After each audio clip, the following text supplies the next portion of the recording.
I'm going to show you how to make a creamy sun-dried tomato pasta sauce. We have all of our ingredients here ready to go. We have our sun-dried tomatoes, which we've drained some of the oil to saute with. They've been chopped as well. I feel like oftentimes they come julienne, but I feel like sometimes that's a little bit unruly to chew, so I like to chop them up. Got some garlic, some of the oil from the tomatoes, a little bit of basil ready to go, white wine, cream, and then some water. It's a little murky because I've just rinsed. I've filled in the measuring cup that had the cream in it just to kind of rinse it out and get all that residual cream. But we're going to use that to adjust the thickness of the sauce. Let's go ahead and get started. To get started, we have our medium-sized pot heating up over about medium-ish heat, and we're going to go ahead and add some of that oil from the tomatoes. We're going to add the garlic. I like to use a wooden spoon. It doesn't get hot when you're cooking, so you can always just grab it.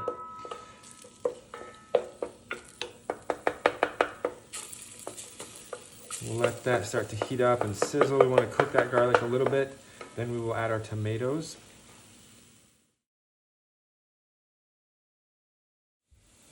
Okay, we're just starting to see some color on the garlic, so we'll add our tomatoes. We don't want to get too much color on the garlic. It will get a little bitter if we do. So we'll add the tomatoes. That will help the garlic from getting any more color. We're going to let that cook for just a minute or two. And then we will add our white wine and start to deglaze.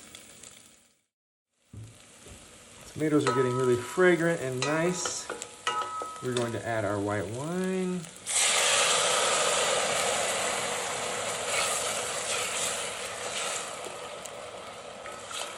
And we are going to cook that down pretty much till the white wine is all the way gone and evaporated.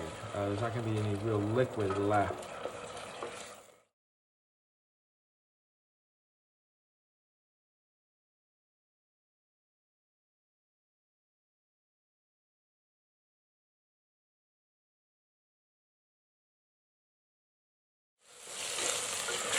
So all of the white wine is evaporated. We're essentially back down to just the oil from the tomatoes.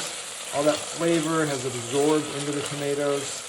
We're ready now to add cream.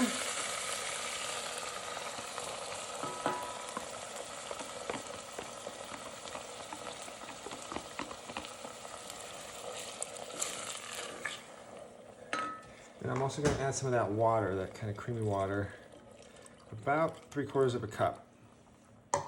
We are also going to add some salt and pepper. Right now it's about a half a teaspoon of salt and just a pinch of pepper. We'll taste that and we'll adjust. And we'll let that simmer a little to thicken up.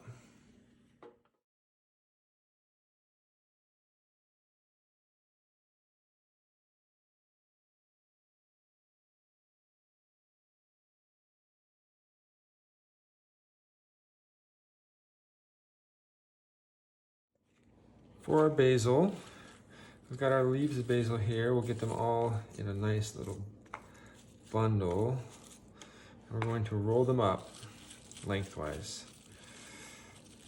And then we're just going to come through and do slices or ribbons.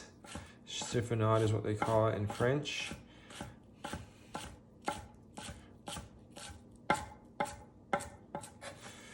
Those little stems you can get rid of.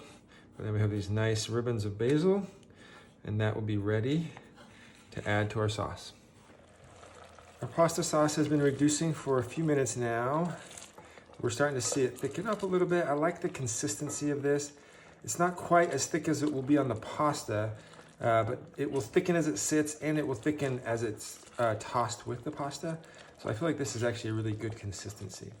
So what we're going to do, we're going to taste it. We'll actually turn the heat off as well.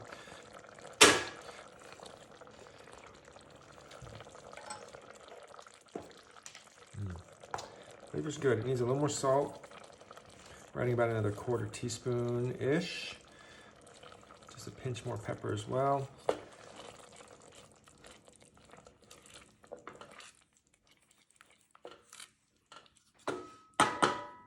Let's taste it again.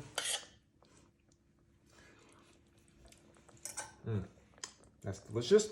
So now we're going to add our basil. We wait to add the basil till the very end.